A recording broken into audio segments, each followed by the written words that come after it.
جب جنگیں زیادہ ہو جائیں گی اور ہر جگہ سے ظلم بڑھتا جائے گا، یہاں تک کہ عرب میں بھی کوئی اسٹرانگ حکومت نہیں ہوگی. یہ حدیثوں کی روشنی میں اب میں آپ کو بتا رہا ہوں. وہ تو ابھی نظر آ رہی ہے کوئی اسٹرانگ حکومت نہیں، وہ کٹ پتلی ہے. کبھی اس کو امریکہ ہانکتا ہے، کبھی رشیا ہانکتا ہے، کبھی چائنا ہانکتا ہے. تو یہ عرب میں کوئی اسٹرانگ حکومت، مضبوط حکومت نہیں ہوگی.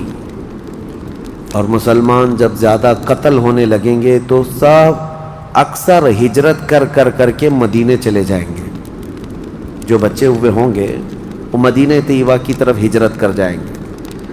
اب مدینہ طیبہ میں مسلمان رہ رہے ہوں گے، کیونکہ میرے آقا صلی اللہ علیہ وسلم کی حدیث ہے، ان الایمان لا یأزر الی المدینہ کما تأزر الحیۃ الی جحرہا. ایمان جو ہے مدینے سے نکلا ہے اور گھوم پھر کر کے پوری دنیا سے ایمان واپس مدینے میں ویسے ہی آ جائے گا جیسے سانپ اپنے سوراخ میں واپس آتا ہے. ایمان والے سب مدینے پہنچ جائیں گے. اب وہاں جانے کے بعد لوگوں میں یہ بات کثرت سے پھیل جائے گی کہ اب ان حالات کا مقابلہ کرنے کے لیے ہمیں کیا کرنا چاہیے. بہت مجبور ہو چکے، کوئی راستہ نظر نہیں آتا. تو اس وقت جو مدینے میں تھے علماء صلحاء سب بیٹھ کر کے مشورہ کرتے ہیں کہ ہم کو امام مہدی کو تلاش کرنا ہوگا. اور یہ وہ زمانہ ہوگا جب امام مہدی مدینے میں پیدا ہو چکے ہوں گے. یہ وہ زمانہ ہوگا جب امام مہدی مدینے میں ہوں گے. امام مہدی جن کی بشارت اللہ کے نبی صلی اللہ تعالیٰ علیہ وسلم نے اپنی حدیثوں میں عطا فرمایا، ان کا نام حضور کے نام پر ہوگا. ان کا نام محمد ہوگا اور ان کے والد کا نام بھی حضور کے والد کے نام پر ہوگا. اور اللہ کریم کی طرف سے بھیجے جانے والے اس روئے زمین کے وہ آخری خلیفہ راشد ہوں گے.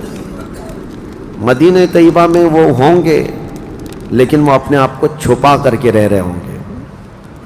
اب لوگ جب انہیں تلاش کرنے ہوں گے، اس دوران کئی جھوٹے مہدی بھی تیار ہوں گے، کیونکہ امام مہدی کا چیپٹر سب نے پڑھا ہے. جھوٹے مہدی دعویٰ کریں گے لیکن مار کھائیں گے، مریں گے، جیلوں میں جائیں گے. یہ جھوٹے مہدیوں کا یہی ہوتا رہے گا. امام مہدی اپنے آپ کو چھپا رہے ہوں گے کہ کہیں لوگ مجھے پکڑ کر حاکم نہ بنا لیں، امام نہ بنا لیں. اب لوگ جب تلاش زیادہ کر دیتے ہیں تو پھر امام مہدی کو کچھ لوگ مدینہ طیبہ میں پہچاننے لگتے ہیں. تو امام مہدی مدینہ چھوڑ کر مکہ آ جاتے ہیں، مکہ ہجرت کر کے آ جاتے ہیں. اپنے آپ کو چھپا کر کے رہ رہے تھے مکہ مکرمہ میں. یہی رمضان کا موقع، وہ خانہ کعبہ کا طواف کر رہے ہوں گے، حجر اسود کے قریب لوگ. اچھا یہ بھی میں بتا دوں، جتنے دنیا میں ابدال، اقطاب، اولیاء ہوں گے وہ سب ہجرت کر کے اس وقت مکہ میں پہنچے ہوں گے. مکہ میں سارے اولیاء ہوں گے اس وقت.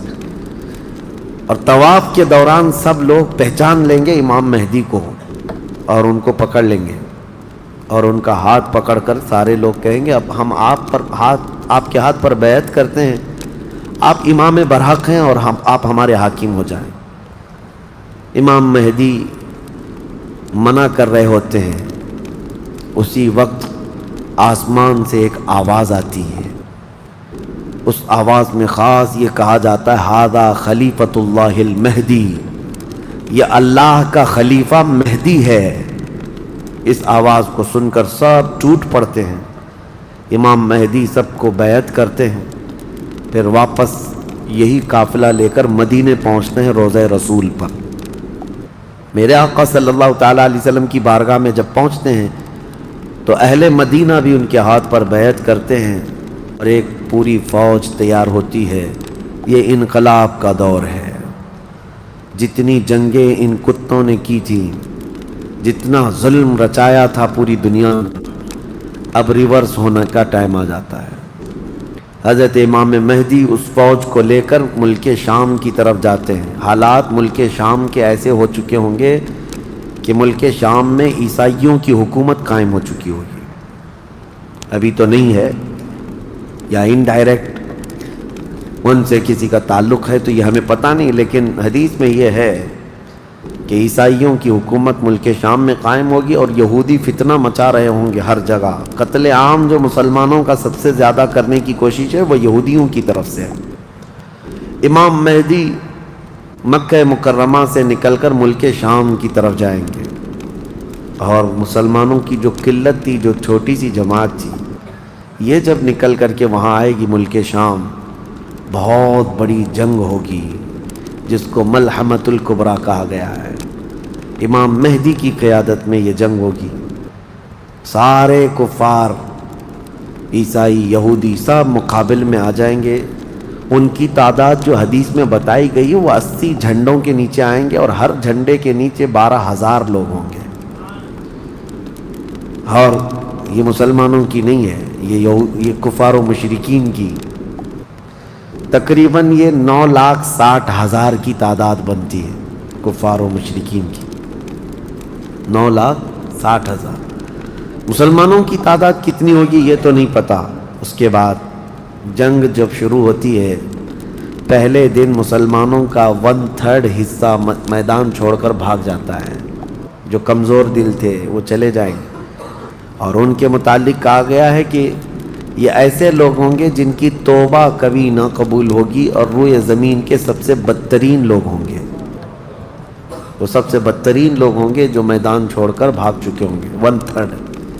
دوسرے دن 1/3 شہید ہو جائیں گے، قتل ہو جائیں گے. تیسرے دن اللہ تعالیٰ اس مومنین کی قلیل جماعت کو فتح مبین عطا فرمائے گا. اور اس کے بعد ملک شام کے سارے انتظامات امام مہدی کے ہاتھ میں ہوں گے. دمشق جب وہ آئیں گے، دمشق کی جامع مسجد سے امام مہدی اپنے انتظامات و انصرامات کو سنبھالیں گے. پھر وہاں سے امام مہدی اسی فوج کو لے کر قسطنطنیہ جو موجودہ استنبول ہے اس کو فتح کرنے کے لیے نکلیں گے. اس وقت وہ بھی عیسائیوں کے ہاتھ میں ہوگا. اب جب امام مہدی یہاں آئیں گے، صرف ایک ہی دن میں قسطنطنیہ یعنی استنبول فتح ہوگا. اور اس کی بھی کیفیت بتائی گئی ہے، مسلمانوں کے صرف نعرے تکبیر سے فتح ہوگا. صرف اس لیے کہ ایسی ہیبت طاری ہوگی ان کفار و مشرکین کے دلوں میں. پورا شہر فتح ہوگا. امام مہدی یہ شہر فتح کر کے واپس ملک شام آئیں گے، دمشق میں آئیں گے. اب یہ وہ وقت ہوگا جب امام مہدی مسجد سے انتظامات و انصرامات سنبھال رہے ہیں، اور کثیر جنگیں اس وقت بھی ہوں گی، لیکن ہر جنگ میں اللہ تعالیٰ امام مہدی کو فتح عطا فرمائے گا. ہر جنگ میں. اور یہودی دسیسہ کاری کر رہے ہوں گے، امام مہدی کو ختم کرنے، قتل کرنے کی بہت کوششیں کر رہے ہوں گے. پھر امام مہدی ان یہودیوں سے لڑتے رہیں گے. اس وقت اللہ کی بارگاہ میں امام مہدی بھی دعا کرتے ہیں کہ مولا ان ظالموں سے ہمیں نجات عطا فرما. اور یہودی بھی جگہ جگہ اس بات سے پریشان ہوں گے کہ امام مہدی نے ان کا بیڑا غرق کر رکھا ہے. جہاں جاتے ہیں مقابل میں یہ شکست کھاتے ہیں، مر جاتے ہیں، اور ان کے مقابل میں کوئی آ نہیں پا رہا ہے. تو پھر ایران کے ایک علاقے میں یہ یہودی کثرت سے دعا میں مشغول ہوں گے. یہ وہ زمانہ ہوگا جب عراق اور شام کے بیچ میں دجال ظاہر ہوگا. دجال جس کے متعلق حدیث پاک میں تفصیلاً بہت ساری باتیں آئی ہیں. دجال آئے گا، وہ ایک آنکھ سے کانا ہوگا، آنکھیں دونوں ہوں گی، ایک آنکھ اس کی نظر آئے گی، اور اس کی آنکھ کے کنارے کافر لکھا ہوا ہوگا جس کو مسلمان دیکھ کر پہچان لیں گے. اور وہ بڑا بھاری بھرکم طاقتور ہوگا، اور اللہ تعالیٰ اس کو بہت سارے خارق عادات چیزیں عطا کرے گا. وہ ظاہر ہوگا اور سب سے پہلے یہودیوں میں آ کر کے ہی بیعت لے لے گا، یعنی اپنے آپ کو پہلے رسول بنائے گا. اور پھر سارے یہودی، حدیث پاک میں تو ہے کہ اصفہان ایران کے 50,000 یہودی اس کی فوج میں شامل ہوں گے. ہاں، جس کو یہ مسیحا کہتے ہیں اور اس کے انتظار میں بلیاں چڑھا رہے ہیں. یہ ظاہر ہوگا عراق اور شام کے بیچ میں ہے. اور پھر یہ سب یہودی دجال کی فوج میں شامل ہوں گے. دجال ایسے نکلے گا روئے زمین پر، حدیث پاک میں یہ سب ملتا ہے کہ وہ آسمان سے گاہے گا تو آسمان سے بارش برس جائے گی. زمین سے سبزہ نکلنے لگے گا، کسی کو مار کے دوبارہ زندہ کر کے دکھائے گا، یہ سب چیزیں وہ کر کے دکھائے گا، یہاں تک کہ چلتے چلتے زمین سے کہے گا تیرے اندر جتنے خزانے ہیں نکال، زمین پورے خزانے باہر کرے گی، اور جب وہ آگے چلتا رہے گا تو یہ خزانے شہد کی مکھیوں کی طرح اس کے پیچھے جھنڈ کی طرح چلتے ہوں گے خزانے، اور دنیا کے لالچی لوگوں کو ایک سکہ ہی چاہیے بس، جس کے پاس مال ہے اس کے پیچھے غلامی ہے۔ بہت بڑا فتنہ ہوگا، بہت بڑی آزمائش ہوگی، لیکن جو ایمان والے ہیں حدیث میں ہے اس دن بھی وہ نہیں بہکیں گے، اس دن بھی وہ نہیں بہکیں گے، وہ غضب کا ایمان ہوگا ان لوگوں کا۔ حضور صلی اللہ تعالیٰ علیہ وسلم نے فرمایا دجال کے فتنے سے مقابلہ کرنے والے جو مومن ہوں گے نا، اس کا فتنہ دیکھ کر کے بھی ایمان پر قائم ہوں گے، ان کے لیے حضور نے فرمایا وہ بغیر حساب کے ہی جنت میں جائیں گے، ان کا حساب نہیں ہوگا، وہ بنا حساب کے جنت میں جائیں گے۔ تو دجال روئے زمین پر گھوم رہا ہوگا اور فتنہ مچا چکا ہوگا، پہلے تو رسول کہتا رہا، اس کے بعد پھر خدائی کا دعویٰ کرے گا کہ میں خدا ہوں۔ اس کی خدائی کو ماننے والے وہ یہودی بھی ہوں گے، عیسائی بھی ہوں گے، بہت سارے مسلمانوں میں بھی گمراہ ہو چکے ہوں گے، جن کا پہلے سے ایمان مضبوط نہیں تھا وہ اس کے پیچھے چل پڑیں گے، وہ ہزاروں کی تعداد میں لوگوں کو کافر بنا چکا ہوگا۔ میرے عزیزو، دجال تو بہت بڑی بڑی چیزیں دکھا رہا ہے، آسمان سے بارش برسا کر کے، زمین سے سبزہ اگا کر کے، اور اس وقت کئی لوگ گمراہ ہو جاتے ہیں۔ یہاں تو چھوٹی موٹے باباؤں کے پیچھے ہی گمراہ ہوتے ہیں، آج تو چٹھی نکال کر دکھا رہا ہے بابا، تو بھیڑ لگ چکی ہے کہ تم کیا کھائے ہو، کیا پیے ہو، کیا سوچ رہے ہو، چٹھی میں نکال کر کے دکھاؤں گا۔ چٹھی والے بابا کے پیچھے ہی ہزاروں چلے جاتے ہیں، تو دجال والے بابا کے پیچھے کتنے جائیں گے؟ لیکن حدیث پاک کی روشنی میں مفسرین نے، محدثین نے فرمایا کون لوگ اس دن محفوظ رہیں گے، کون لوگ اس دن محفوظ رہیں گے؟ دجال کی شکل جیسی بھی ہو، لیکن وہ جو چیزیں خارق عادات دکھا رہا ہوگا لوگ اچنبے سے دیکھ رہے ہوں گے۔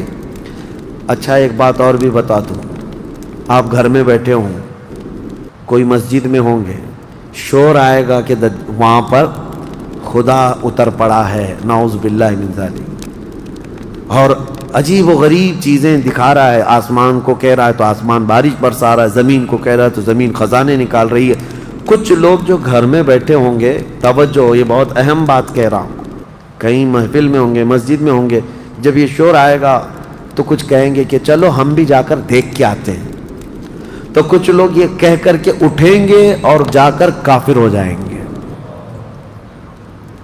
اور کچھ لوگ وہ ہوں گے جو جیسے سنیں گے اپنے آپ کو گھر میں ایسے مضبوط بند کر لیں گے کہ ان کو ہوا آنے کی بھی خواہش نہ رہے، اس طرح اپنے آپ کو محفوظ کر لیں گے۔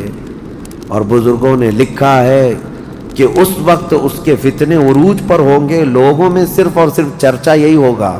اسی لیے میں اکثر یہ میڈیا کو دجالی میڈیا کہتا ہوں، اس کی وجہ یہی ہے کہ دجال کے آدھے سے زیادہ کام یہ میڈیا والے کرتے ہیں، سب جگہ پھیلائیں گے افواہیں، بہت جھوٹ کو سچ کر کے دکھاتے رہے، سچ کو جھوٹ کر کے دکھاتے رہے، یہ میڈیا یہی سب کام کرتی رہے گی۔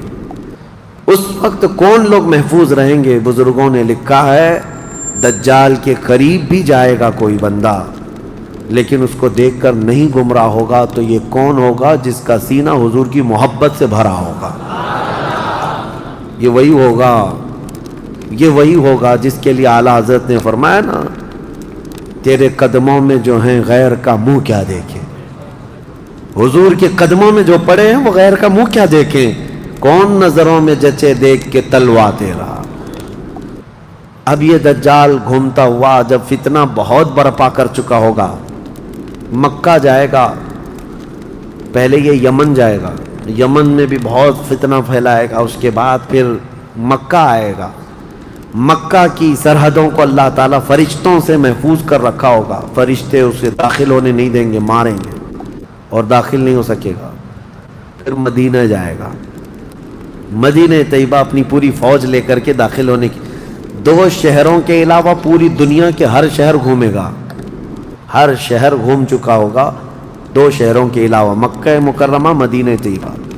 مدینہ طیبہ کے سرحد پر آئے گا، وہاں پر بھی اللہ کے فرشتے پہرا دے رہے ہوں گے، میرے مصطفیٰ کا شہر ہے، دجال نہیں آ سکتا۔ لیکن اس کا شہرہ جب مدینے کے باہر بہت پھیل چکا ہوگا، مقام جرف ایک جگہ ہے، وہاں تک وہ پہنچ چکا ہوگا جہاں آج بادشاہ نے ایک پیلس بنایا ہوا ہے۔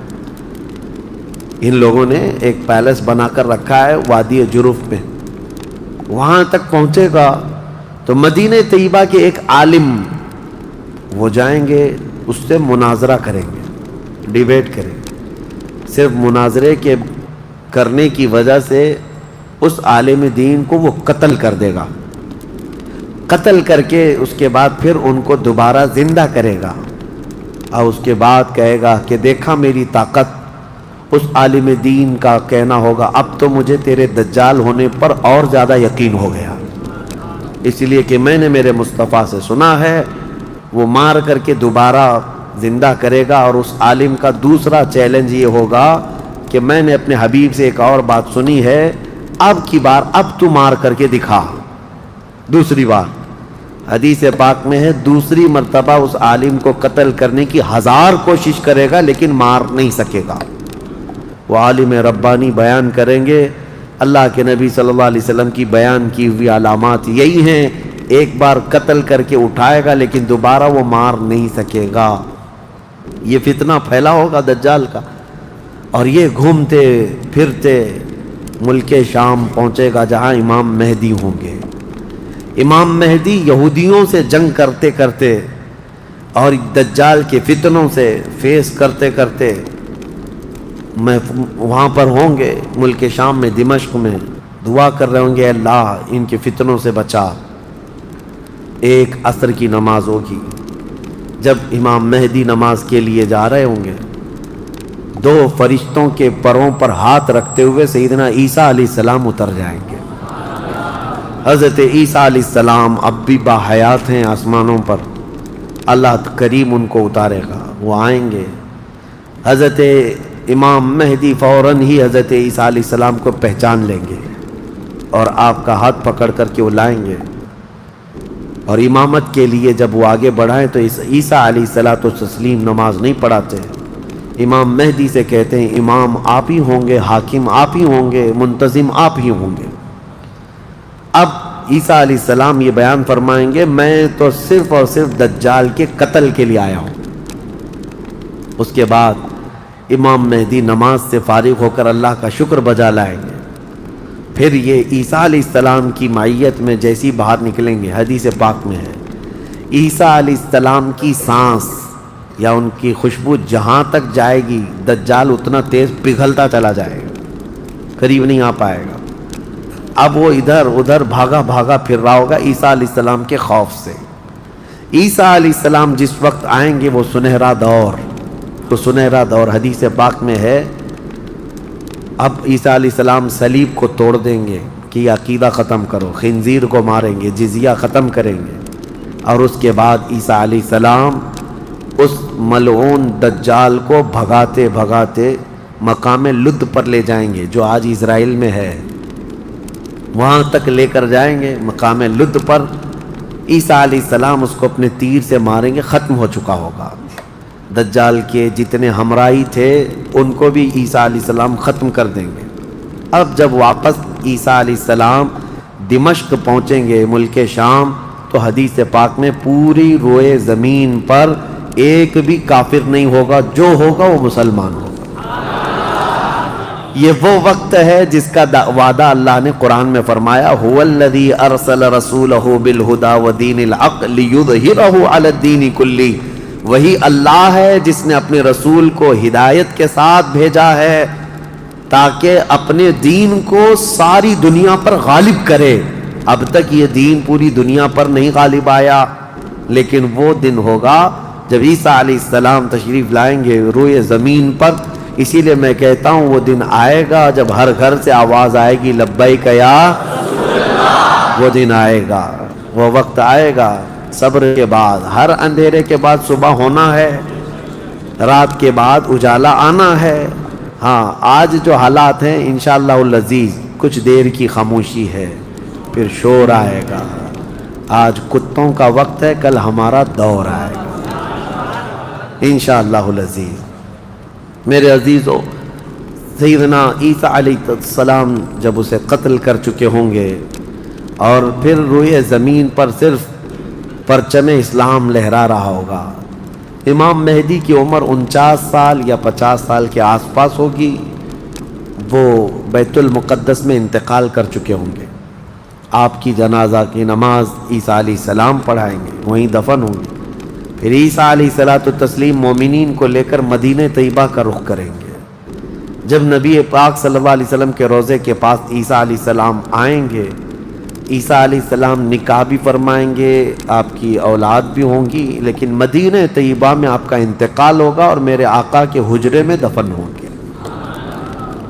حضور صلی اللہ علیہ وسلم کا حجرہ روضہ مبارکہ، اس میں ایک جگہ عیسیٰ علیہ السلام کی باقی ہے، سیدنا عیسیٰ علیہ الصلوۃ والتسلیم وہاں دفن ہوں گے۔ لیکن ایک بات میں آپ کو بتا دوں، عیسیٰ علیہ الصلوۃ والتسلیم اس وقت بھی نبی ہی رہیں گے، ان کا جو منصب نبوت ہے وہ ہے، لیکن شریعت ان کی نہیں چلے گی، میرے مصطفیٰ کی ہوگی، شریعت صرف میرے مصطفیٰ کی ہوگی، اس لیے کہ جس دن میرے آقا پیدا ہوئے اس دن سے لے کر قیامت تک صرف ایک ہی سکہ چلنا ہے، آئی نئی حکومت سکہ نیا چلے گا، عالم میں رنگ بدلا صبح شب ولادت۔ عیسیٰ علیہ الصلوۃ والتسلیم کے انتقال کے بعد اب کیا ہوگا؟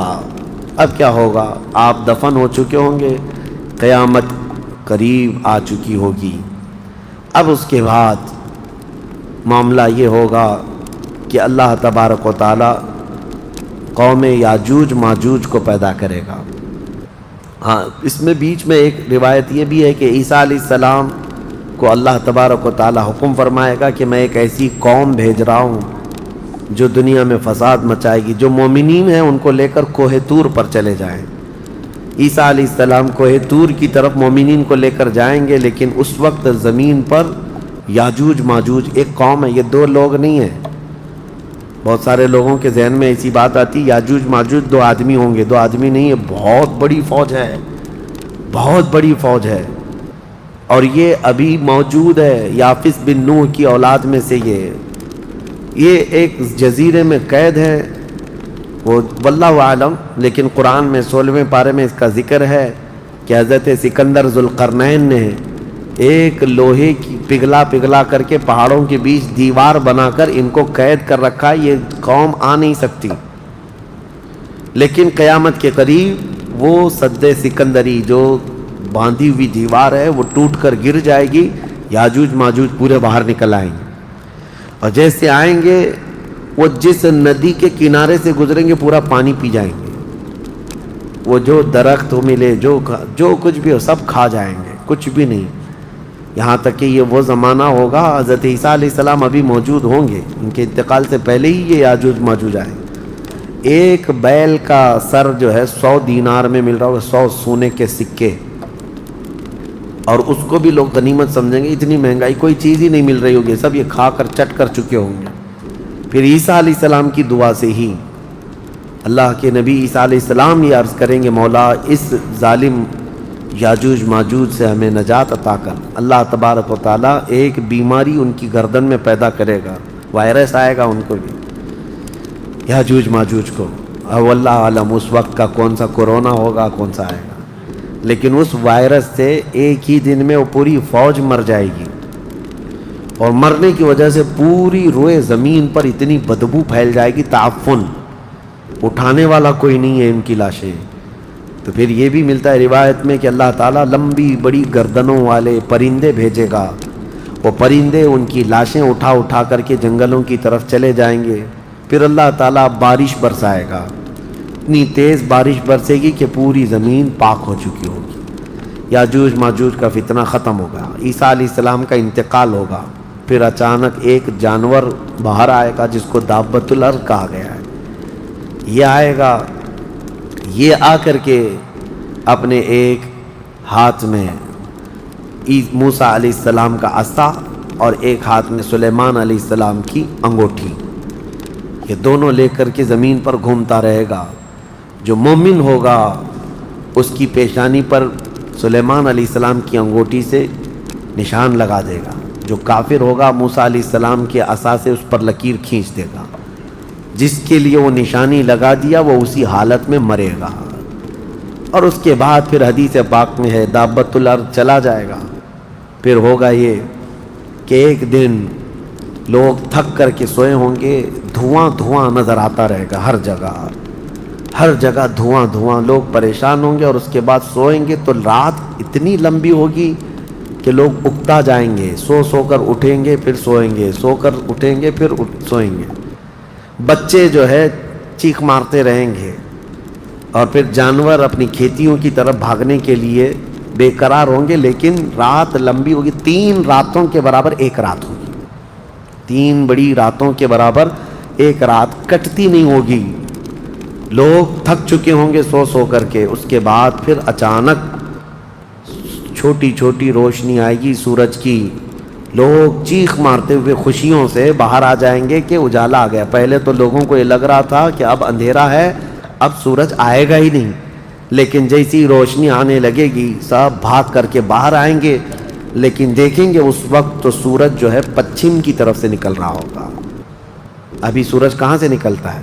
پورب, ایسٹ سے نا, مشرق سے. اس دن سورج ویسٹ کی طرف سے, مغرب کی طرف سے نکل رہا ہوگا, پچھم کی طرف سے.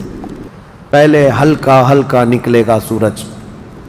یہ دیکھ کر کے جو لوگ بہت لمبا سو کر کے آئے ہوں گے گھبرا جائیں گے کہ آج کیا ہوا. یہ وہ دن ہوگا کہ میرے آقا نے فرمایا توبہ کا دروازہ بند ہو چکا ہوگا. اس کے بعد پھر کسی کا ایمان بھی قبول نہیں, کسی کی توبہ بھی قبول نہیں. یہ لاسٹ دن ہے توبہ کا. لاسٹ دن کیا, اس سے پہلے جو گزری رات لاسٹ تھی. سورج نکل کر کے آئے گا دھیرے دھیرے دھیرے. اس کے بعد دوپہر کا وقت جتنا ہوتا ہے اتنے وقت تک وہ آئے گا, اور اس کے بعد پھر واپس مغرب کی طرف ہی چلا جائے گا. ایسا نہیں کہ پچھم سے نکل کر کے پورب میں ڈوبے گا. آدھے تک آئے گا دوپہر تک, اور اس کے بعد سورج پھر اپنے معمول کے مطابق جیسی روٹین ہے واپس پھر پچھم کی طرف چلا جائے گا, ڈوب جائے گا. یا آخری دن ہے, اب کسی کا ایمان کام نہ کرے گا, اب کسی کی توبہ کام نہ کرے گی. اب معاملات کیا ہوں گے؟ دھیرے دھیرے مومنین کا انتقال شروع ہوگا. تو نئے مومن نہیں ہوں گے, مومن انتقال کرتے جائیں گے, حکومتیں پھر سے ختم ہو جائیں گی. ایک روایت یہ بھی ملتی ہے جہجہ نام سے ایک اور بزرگ جو حکومت کریں گے چند سال, لیکن اس کے بعد پھر عادل حکمران نہیں آئیں گے, ختم ہوتے چلے جائیں گے. اب مسلمانوں کی تعداد جب گھٹنے لگے گی تو پھر بے حیائی بہت بڑھ جائے گی, اتنی کہ کھلے عام زمین پر سب کچھ ہونے لگے گا. ننگا پن, جانوروں کی طرح لوگ زنا کرتے رہیں گے. سڑکوں پر, روڈوں پر, راستوں پر سب کھلے عام گناہ ہو رہے ہوں گے. بے حیائی بڑھ چکی ہوگی. یہاں تک کہ حبشیوں میں سے, اب کالے لوگوں میں سے ایک جماعت جائے گی خانہ کعبہ کو بھی گرا دے گی. یہ وہ زمانہ ہوگا جب مومنین ختم ہو چکے ہوں گے. اب اس کے بعد ایک ٹھنڈی ہوا چلے گی, نرم. اس کے متعلق فرمایا گیا ہے بہت نرم ہوا, میٹھی ہوا چلے گی, اور پوری دنیا میں چلے گی. جو مومن ہوگا وہ ہوا ان کے بغلوں سے گزرے گی تو وہ اسی وقت انتقال کر جائیں گے. ایمان والے ختم ہو چکے ہوں گے. اب میرے آقا صلی اللہ علیہ وسلم فرماتے ہیں روئے زمین پر اللہ اللہ کہنے والا کوئی بھی باقی نہیں رہے گا. یہ اینڈ لاسٹ مومنٹ پر میں آ رہا ہوں, ختم ہونے کے قریب ہے. سب مومنین انتقال کر چکے ہوں گے اس ہوا کے بعد. اس کے بعد چند سال زندگی گزرتی رہے گی نارمل, لوگ اپنے اپنے کاموں میں مصروف ہوں گے. پھر اچانک ایک دن حضرت اسرافیل علیہ السلام سور پھونکیں گے. یہ سور ایک باجے کی شکل کی چیز ہے, دھیمی دھیمی آواز اس کی بڑھتی جائے گی. اب یہ آواز اتنی تیز بڑھے گی کہ دھماکہ ہوگا پوری زمین پر, زلزلہ آ جائے گا. اتنا بڑا زلزلہ آئے گا کہ قرآن میں ہے یوم ترونہا تذہل کل مرضعۃ عما ارضعت وتضع کل ذات حمل حملہا. تم اس دن دیکھو گے حمل والی عورتوں کے پیٹ سے بچے باہر آ جائیں گے. ہر آدمی جو دودھ پلانے والی ماں جو ہے بچے کو لے کر بیٹھی ہوگی, اس آواز پر وہ بچے کو اٹھا کر پھینک دے گی. کوئی ماں اپنے بچے کو پھینکے گی؟ لیکن وہ دن ہوگا جب ماں اپنے بچے کو پھینک دے گی، حاملہ عورت اس کا پیٹ نکل کر کے بچہ باہر آ چکا ہوگا، لوگ جو جو کام کر رہے ہوں گے وہیں پر سب اپنے کام چھوڑ چکے ہوں گے، اور اس کے بعد پھر اسی سور کی آواز کے بڑھتے بڑھتے جب زمین میں زلزلے آئیں گے سب ختم ہو چکے ہوں گے، سب کی موت ہوگی۔ پھر اللہ فرماتا ہے وَتَكُونُ الْجِبَالُ كَالْعِهْنِ الْمَنْفُوشِ، پہاڑوں کو دھنی ہوئی روئی کی طرح اڑایا جائے گا۔ اِذَا الشَّمْسُ كُوِّرَتْ وَإِذَا النُّجُومُ انْكَدَرَتْ وَإِذَا الْجِبَالُ سُيِّرَتْ، جب تم دیکھو گے سورج کو کالا کر دیا جائے گا، تارے آپس میں ٹکرا دیے جائیں گے، پھاڑ دیے جائیں گے، اور سمندروں میں آگ لگا دی جائے گی، یہ سب پوری دنیا تہس نہس ہو چکی ہوگی، ختم، یہ قیامت ہے۔ اس کے بعد پھر سارے جب فنا ہو چکے ہوں گے، اللہ تعالیٰ اسرافیل علیہ السلام کو بھی موت عطا کرے گا، اور روح نکالنے والے فرشتے اسرائیل علیہ السلام کو بھی موت عطا کرے گا۔ اب کون باقی رہے گا؟ کل من علیہا فان ویبقى وجہ ربک ذو الجلال والاکرام، ہر شے فنا ہو چکی ہوگی، باقی رہنے والی ذات صرف تمہارے رب کی ہوگی۔ اس کے بعد مولا کریم کو جب منظور ہوگا اسرافیل علیہ السلام کو اٹھائے گا، اور پھر سور پھونکنے کا حکم ہوگا، دوبارہ سور پھونکا جائے گا۔ اب وہ جو منظر ہے وہ ایک الگ دنیا ہے، وہ ایک الگ دنیا ہے، عالم آخرت ہے۔ جب سور پھونکا جائے گا تو آدم علیہ السلام سے لے کر قیامت تک جتنے انسان جنات آئے تھے سب کو اٹھایا جائے گا۔ حدیث پاک میں ہے اب وہ دوسرے سور سے، نفخہ ثانیہ سے سب سے پہلے جو اٹھے گا میرے آقا صلی اللہ علیہ وسلم اپنی قبر سے اٹھیں گے۔ حضور نے فرمایا دوسرے سور کے بعد میں اپنی قبر سے اس طرح اٹھوں گا کہ میرا ایک ہاتھ ابو بکر کے کندھے پر ہوگا، دوسرا ہاتھ عمر فاروق کے کندھے پر ہوگا۔ اس شان سے میرے آقا صلی اللہ تعالیٰ علیہ وسلم میدان قیامت میں آئیں گے، اور اس کے بعد کے جو مناظر ہیں، ہر آدمی کو کھڑا کر دیا جائے گا، ہر انسان کو میدان میں کھڑا کر دیا جائے گا، اور تمہیں چاہے تم کو مٹی کھا چکی ہو، تم کسی کی غذا بن چکے ہو، تم کو جلا دیا گیا ہو، تم کو پانی میں غرق کر دیا گیا ہو، کسی بھی حالت میں ہو، اور رب قدیر فرماتا ہے جب ہم نے تم کو نطفے سے پیدا کیا پورا انسان، تو تمہارے جلا کر خاک ہو جانے کے بعد تمہاری راکھ سے بھی وہ تم کو دوبارہ زندہ اٹھائے گا۔ جب تمہیں زندہ اٹھایا جائے گا پھر یہ میدان ہوگا، یہاں پر جو کھڑا کر کے حساب کتاب کا دن ہوگا وہ 50,000 سال کے برابر کا ہوگا۔ اب یہ ایک لمبی داستان ہے میرے عزیزو، وہاں کے جو حالات ہیں، اس دن ایک آواز آ رہی ہوگی جس کو قرآن میں اللہ نے فرمایا لمن الملک اليوم، اللہ فرمائے گا آج کی بادشاہت کس کی ہے، آج کی بادشاہت کس کی ہے؟ پھر مولا خود فرماتا للہ الواحد القہار، ایک قہر کرنے والے خدا کی آج حکومت ہے۔ جو اکڑتے تھے، جو گھمنڈ کرتے تھے، سب کو کھڑا کیا جا چکا ہوگا، اور فرشتے پکار رہے ہوں گے این الجبارون این المتکبرون، کہاں ہیں غرور میں چلنے والے، کہاں ہیں اکڑ میں رہنے والے، سب جمع ہو جاؤ۔ سب کے گناہ ان کی پیشانیوں سے ظاہر ہو رہے ہوں گے، کسی کو داغ داغ کر کے فرشتے نشان بنا رہے ہوں گے کہ یہ چور ہے، یہ زانی ہے، یہ شرابی ہے، یہ حرام خور بھی کرتا رہا، سب کی الگ الگ نشانیاں بنائی جا رہی ہوں گی۔